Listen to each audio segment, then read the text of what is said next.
thank you very much for inviting me. I've come very late to this project, but I'm very thrilled to have been asked to speak about 50s fashion as part of this evening's proceedings. I was in fact a dancer in my other life before I came to academia, so any opportunity I get to talk about dancing and dress, worn to dance in, I take it. So bear with me with this thing. There we go. Okay. So this image from the ballroom taken in the late 50s has sort of acted as a starting point for my talk, and I've also read through the transcriptions of the interviews that Sam very kindly sent me, sort of cherry picking out quotes about the clothes where possible. So this is what I've had to go on to start with. And this photograph of mass courtship shows the dance floor at the Regent, crowded with dancers, and the men are rather smartly dressed, I thought, in suits, whilst the women wear the 50s shirt-waister, print frocks, full skirts, cardigans, and winkle-picker shoes. And as dance teacher Jean Fuller remembers of the girls, well, she said they went to the Regent for the normal dance nights. They would dress up, I think, like you would if you were going out on a Saturday night, and they'd dress up smart. Yes, smart. So they are very smart, I thought. And in fact, what I found was that perhaps the interviews didn't quite marry up with this image, which is interesting too. So I just want to play. Oops, there we go. I just want to play an alternative, a video, a piece of film footage of dance hall. Let's just have a go. Here we go.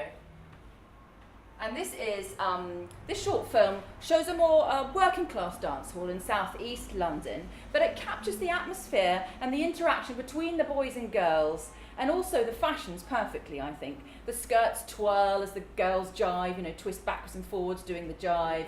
And moving image is also always a very useful tool for seeing dress in action, we would say. And the clothing styles in this film reflect the subcultural teddy boy and girl look. Look out for the Ted girl. There is actually a teddy girl. A very rare occurrence. This corner of the screen, you'll see her. And American teenage fashions for girls, which also popularised the shirt-waisted dress and the circular skirt, often ankle socks. And these styles came over with rock and roll music. So I'll just play this clip.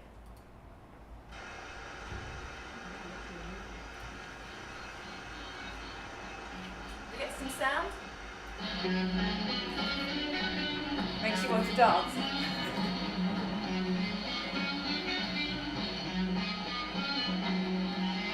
It's nowhere near as upmarket as the Regent, I would say. This is the one your mother wouldn't let you go to.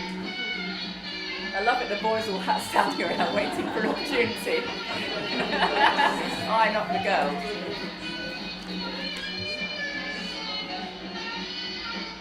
Very tribal dancing. I've looked at other clips and the boys are dressed in different sort of levels of the Ted look, but they sort of very much dress alike. It's going to happen in a minute, I promise. What's it called? A pick up and what? Come on, get the girls. It's probably only about 15. Sweet 16 goes to church just to see the Lord. Laughs and shouts here we go. Every little noise shows her face a little. Every once in a while, everybody knows. So romantic. So you've got the print dress in the background there. Printing on the side. And the petticoats you can see underneath, very similar to the one on the table I brought in. I want to see the Ted girl when I was done.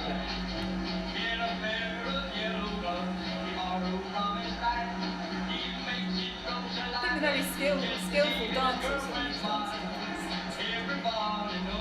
Or not, occasionally.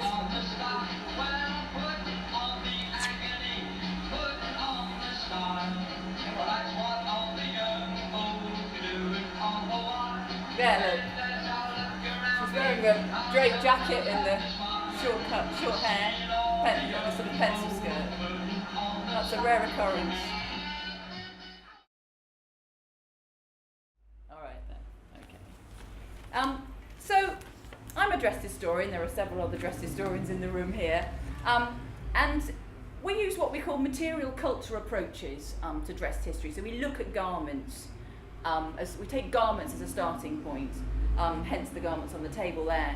And this kind of research can unlock the emotional attachment people have with their clothes. And worn garments, whether once worn by the subject for a specific event or by a loved one, can act as memory cues. One of the interviewees talks about a circular skirt she still has and wore recently to an event in Canada where she now lives. And garments have life stories of their own and can embody a relative no longer with us, for example.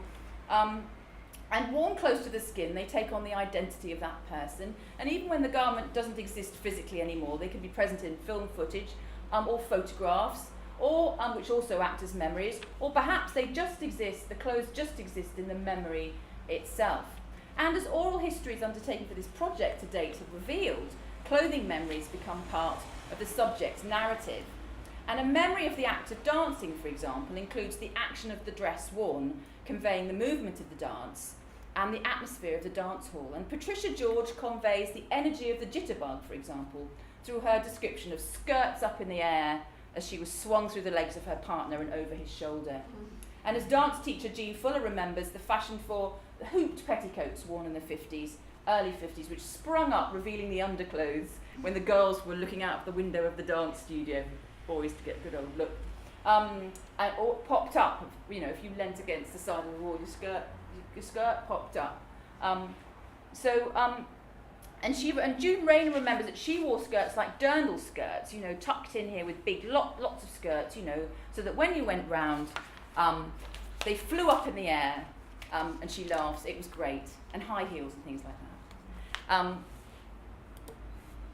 And this, what we also have to remember is that these American styles of dancing and music and clothes, teenage fashions, weren't just here. It didn't just come to Britain. This is a dance hall in West Germany in the 1950s too. I mean, actually interesting styles. I'd love to research the shoes. Different interpretations according to where you are, which dance hall you are in which part of the world, which is very interesting, I think. Oh no! Where's it gone, Sam? It's like rubbing your nose and... Why is it? Hattrick went up and came down again, didn't it? Yeah, it's really strange. Oh golly. Okay. I want to talk a bit about the boys. Can you do it? Can you have a go? Just click for you. Yes. The Teddy Boys were so named because these are Teddy Boys in Tottenham. These young working class East End boys, that's where the style was adopted to start with. They adopted the new Edwardian look, which was devised by Savile Row tailors in the late 40s for their young guardsman clientele. So with a longer style draped jacket. And the Teds subverted this look by adding the sort of velvet collar and the bootlace ties, echoing the style seen in Western films and the dress of the North American rock and roll bands. This look, though, became synonymous with violence and thuggish behaviour. It was very much sort of hyped up and reported in the popular press. So the boys all, I mean, I'm sure they all acted it out. It was, you know, it was all a bit sort of mythologized.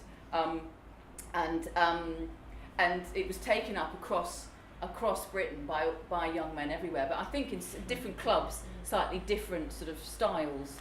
And Frank Park identifies himself with the subcultural styles worn by young men in the post-war period, which he explained mostly meant a sort of draped jacket, bootlace tie they called, and I believe I had lots of hair in those days. I had what's called a duck's arse. It was based on the Tony Curtis, the actor. And then Brian Donaldson also supports Frank's memories, explaining, we were approaching the Teddy Boy regime. He said, we all looked a bit strange, with coloured suits and coloured jackets and socks, and string ties and the Tony Curtis haircut and things like that. He said, I did wear my dad's trilby hat now and again, which he used to laugh about. So in those days, the boys, the men, they dressed up as long as what the women did, he says. So there's, I like the way that they're really dressing up to go to the dance hall. They're not just turning up in, they're really thinking about it, that sort of, Like, yeah. Should we just do it this way? Yeah. Okay, we're going in. Oh, we've popped the Queen in a bit too quickly. So these dance hall styles seem to be a combination of subcultural styles for men and for women, as we've seen in the footage, London footage. American rock and roll, but also more sort of typical fashions for women based, I would say, in the New Look, which came from Paris in 1947, and also styles set by royal fashions, which I'm going to go on to discuss now. So there's a real melting pot, as we understand. You know, fashions come from all over the place and end up, you know, in that dance hall, and there are lots of different influences. And I'm interested in Claire's book begins with the story of Princess Margaret's announcement that she's chosen not to marry Captain Peter Townsend in 1955. So I found that another way into the story because Princess Margaret, I look at images of Princess Margaret very often. So Princess Margaret and Elizabeth, here they are on a station platform in South America on the enormous tour they did of South Africa just after the Second World War. And there's Queen Elizabeth and there's King George VI, and there are the girls. And Margaret and Elizabeth are very good examples of 50s couture clients. Women whose clothes were designed by the top London couturier of the day, Norman Hartnell, the royal couturier. And Margaret was considered a taste leader, and the fashion press followed her with interest. Fashionable styles were set by Paris and London couture in the post-war period, and their seasonal collections were closely followed by the fashion press and copied by ready-to-wear at all levels and filtered also into home dressmaking. So there they are on the station platform. There's just another lovely image of them. They are just gorgeous. So the lives of the royal princesses Elizabeth and Margaret were followed by young women who apparently also followed their fashions. I've got piles of scrapbooks of my mother's with all her newspaper cuttings of the princesses, what they were doing, where they were going, and what they were wearing, all the royal events. And the roots of this shirt-waisted dress in the 50s silhouette. Here you can see these are two sketches by Hartnell for Princess Margaret. There she's in the print frock, very similar to the frocks that the young women are wearing at the Regent in that first photograph. So the New Look sort of, it's either a full skirt or a fitted sort of suit that you wore for lunch in town. So Christian Dior's 1947 New Look collection, but also in Hartnell's crinoline styles, which echo Charles Worth's gowns for European royalty, and we're going to have a look at those in a minute. So here's Norman Hartnell. He's the subject of 10 years research on my part, and he is the royal dressmaker. Here he is in his office, the Empire Room in Mayfair, in his salon in Mayfair. There's the Empress Eugénie. Here's Charles Worth. He fashioned himself as a bit of an artist. I like the beret, and that's one of his very early frocks there, a crinoline gown. So the hoop skirt is completely hooped all the way around, and there'd be a sort of caged crinoline underneath that for it to stand out. There's some other paintings there of the Empress Eugénie and Tatiana, Princess Tatiana. So he's dressing European royalty. And this is his first crinoline for Queen Elizabeth in 1937. So abdication, Prince of Wales decides he's going to marry Wallis Simpson, and George VI has to come to the throne in a bit of a rush, and Queen Elizabeth, his consort, has to be dressed, has to have a new wardrobe basically as queen. So Hartnell devises this crinoline styles for her based on the winter halter paintings that are in Buckingham Palace. And there's just some more of those. He's photographed there on the eve of the Second World War by Cecil Beaton, wearing another very sort of fairy tale princess sort of fairy doll crinoline there on the right hand side. Currently, this amazing 50s shirtwaisted dress, par excellence, you know, really is. It's exactly what it looks like. It's just a bit longer and got a few jewels on the skirt. This is the coronation gown that Hartnell designed for the Queen in 1953, and it's currently on display in Buckingham Palace. That's the photograph on the right-hand side. In fact, I think the exhibition's just finished. So this is his sort of, the crinoline, the gown he's most famous for. So just back to the New Look then, 1947, Paris is occupied during the war. Nobody hears anything about what's going on in terms of fashion. Of course, Paris has led the world in fashion And then it's occupied and we don't know what's going on. In fact, all the couture houses stay open, things tick along as ever, and then Paris is liberated and the fashion press are shocked to see these styles coming out of Paris. That in fact is a later photograph from about 1952 or 3 of this bar suit. So very heavily padded silhouette, very shapely, tight waist, very, very, very long skirt, yards and yards of fabric. The circular skirt, not quite rock and roll, black wool. And there's a romance for you. Princess Elizabeth's wedding in November 1947. It's decided that she couldn't possibly wear the new look styles as a bride, with austerity regulations still in place, and shortages, and so and coupons obviously still and rationing still in place. So she wears a sort of sweetheart neckline, 40s style, obviously very, very smart, beautiful silk, lots of embroidery. So we won't feel too sorry for her. But here she's wearing her going away outfit. This sketch is a sort of almost a little bit of a nod to the new look, just about starting, but much shorter in length there. So this is felt to be suitable under the circumstances. But Princess Margaret, she's not having any of it. She adopts the new look pretty quickly. She goes back to Hartnell with her coat and asks him to add another few inches. Almost like the week after she wears it the first time for one event. She's really, I guess she's sort of allowed to be a little bit more fashionable. So she takes on the new look, and in fact, sees Dior's collection when he comes to Paris and is dressed by Dior eventually. So the couturiers take up the new look. They have to, the clients want it, I suppose. So this is Hartnell's response to Dior's new look, with a similar shape and the wool sort of padding at the hips to get the shape. And in fact, he's hand painted the roses there onto the silk satin. And then the Princess Elizabeth goes to Paris. It's her first state visit alone, and Hartnell dresses her, and she can't go to Paris into the lion's den of fashion, is how it's described. So she can't go in her sort of 40s styles, and so her wartime style. So Hartnell devises a look for her that's sort of new look, not quite as long. They call it, the press call it the princess look, the Princess Elizabeth look, and Dior's very nice about it. And here are some more new look styles. So we've got this sort of shirt waister look. We've got the frock coat there, full skirts. There's some more for Princess Margaret. Always much prettier, the styles he does for her, with extra flowers and extra zhuzh. 1951, we have the Festival of Britain. Things are starting to look a bit brighter.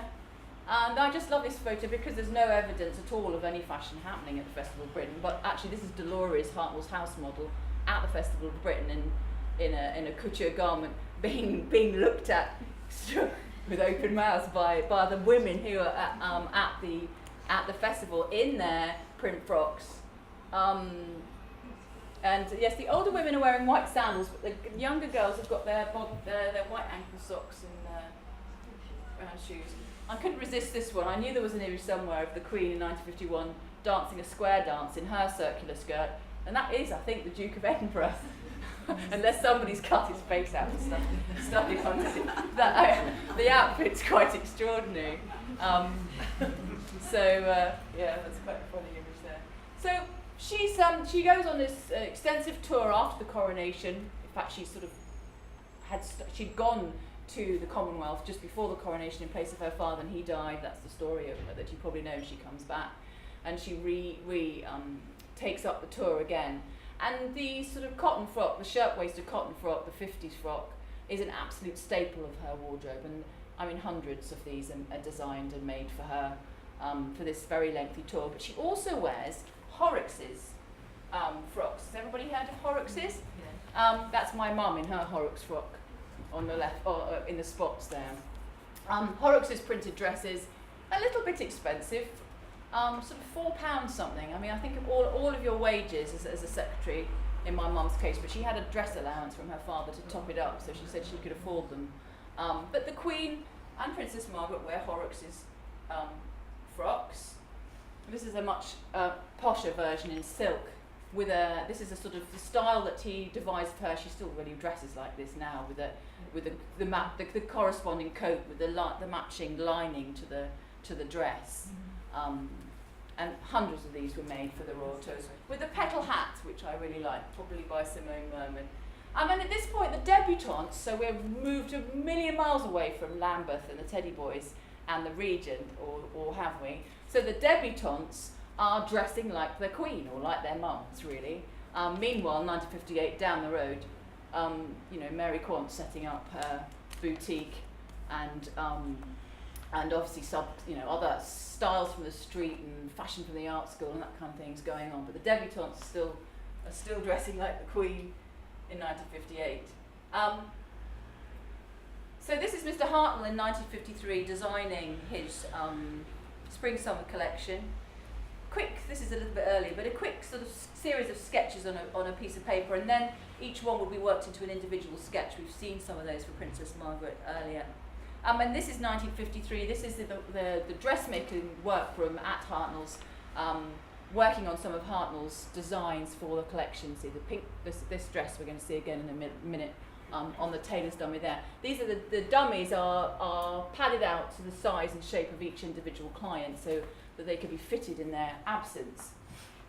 So coronation year, and there's Lana wearing that crinoline. So it's a shirtwaisted dress really by any other name, except it's much longer. It's that sort of a tulle or organza, a lovely floaty fabric with the artificial flowers on the side and the gloves. And these are some more crinoline gowns of the period for Elizabeth and Margaret there. And I like this picture because this is actually Madame Isabel, who was head of the dressmaking workroom, in her sort of everyday 50s frock. And they had pictures of the royal women all over the walls of the workroom, so they were obviously very keen and very proud to be making frocks for them. Again, a million miles away from the dance hall, the Regent dance hall, these girls don't look to be having a very good time, in my opinion. The debutantes coming out ball.